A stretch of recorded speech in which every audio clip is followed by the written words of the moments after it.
नमस्कार मित्रांनो, current affairs today या आपल्या मराठी चॅनलमध्ये आपले स्वागत आहे. आजचा पहिला प्रश्न पाहूया. 2023 सालचा 55वा दादासाहेब फाळके पुरस्कार कोणाला जाहीर झाला आहे? तर याचं योग्य आन्सर आहे मोहनलाल. दादासाहेब फाळके पुरस्कार हा भारतीय चित्रपटसृष्टीतील सर्वोच्च सन्मान आहे.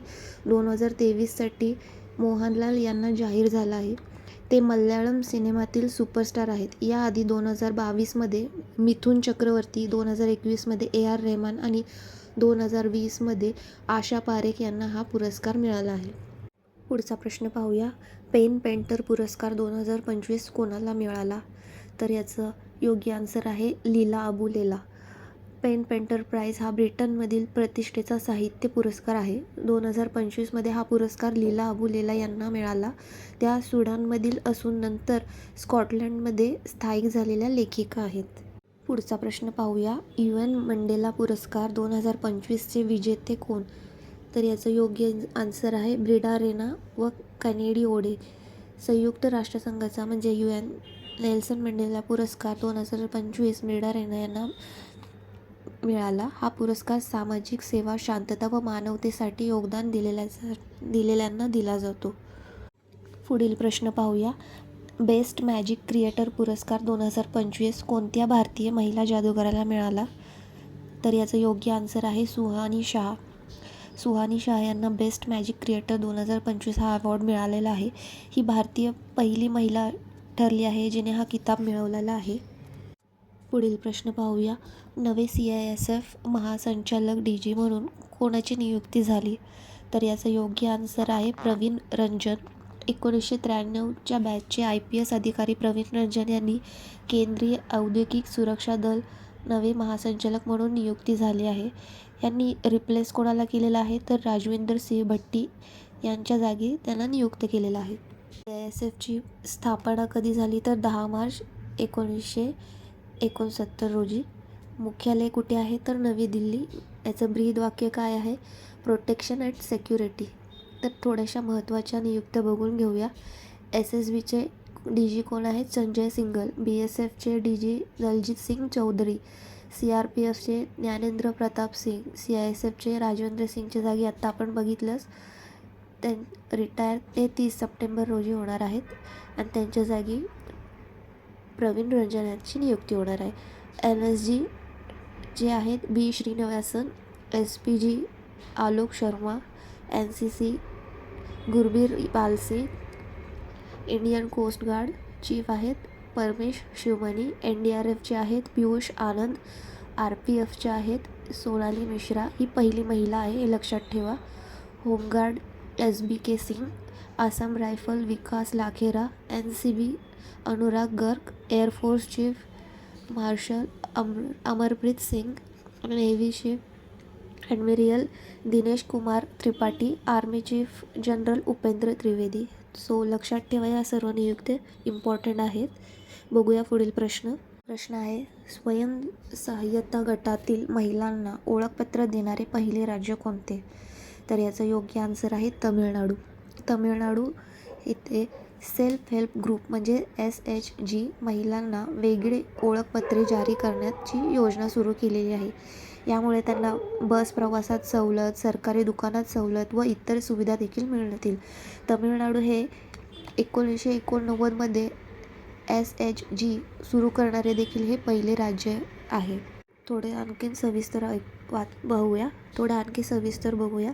महिला बचत गट सदस्यांना ओळखपत्रे देणारे हे तमिळनाडू हे भारतातील पहिले राज्य बनले. तर ओळखपत्रे देण्याचा काय फायदा होईल? तर स्वतःचे सामान घेऊन जाणाऱ्या बचत गट सदस्यांना सरकारी बसेसमध्ये 100 किलोमीटरपर्यंत मोफत प्रवास करता येईल.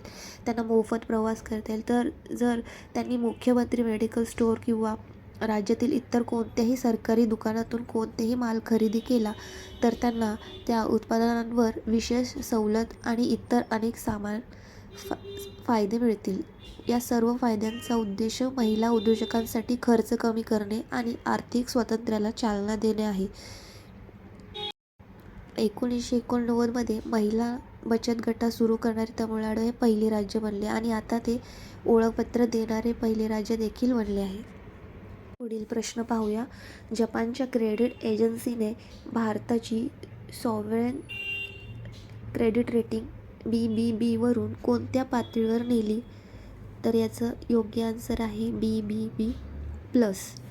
ते देशाच्या सरकारची आर्थिक विश्वासार्हता किंवा मध्ये जाणून घेऊया नक्की हे रेटिंग आहे काय आहे. नक्की हे रेटिंग काय आहे? जपानची रेटिंग एजन्सी आहे GSR ने भारताला BBB वरून BB+ असे रेटिंग दिले आहे. याचं आउटलुक काय म्हणतं तर स्टेबल.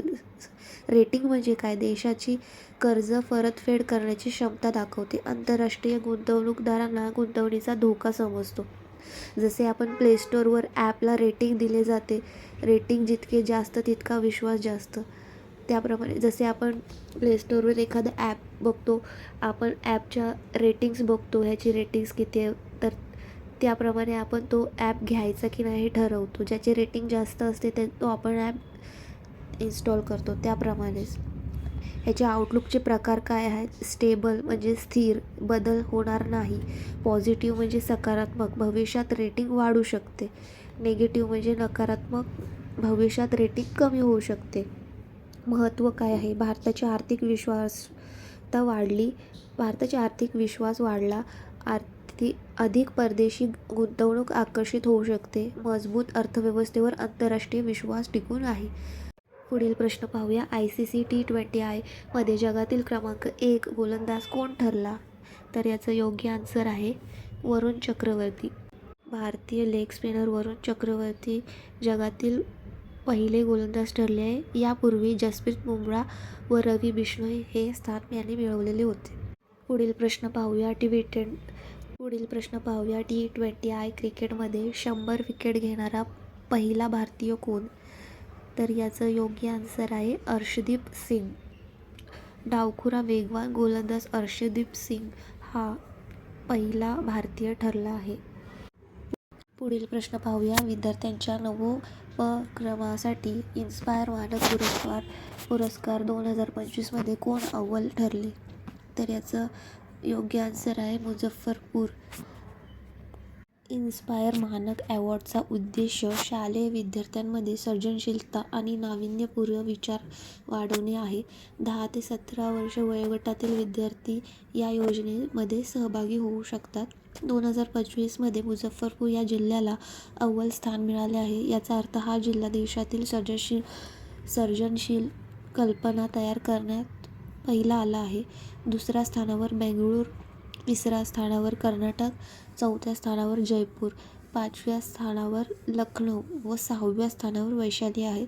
विद्यार्थ्यांना त्याची कल्पना मॉडेलमध्ये रूपांतर करण्यासाठी 10,000 आर्थिक सहाय्य देखील दिले जाते. पुढील प्रश्न पाहूया. DRIने सुरू केलेल्या ऑपरेशन वीड आउटचे उद्दिष्ट काय आहे? तर याचं योग्य आन्सर आहे ड्रग्ज तस्करीवर नियंत्रण ठेवणे. DRIचा फुल फॉर्म आहे डायरेक्टोरेट ऑफ रेव्हेन्यू इंटेलिजन्स. हे ऑपरेशन ड्रग्ज तस्करीवर नियंत्रण ठेवण्यासाठी योजलेले आहे. हा क्लास इथेच संपतो. मला ही व्हिडिओ कशी वाटली आहे तुम्ही कमेंट करून नक्की सांगा आणि चॅनलला सपोर्ट करा. थँक्यू.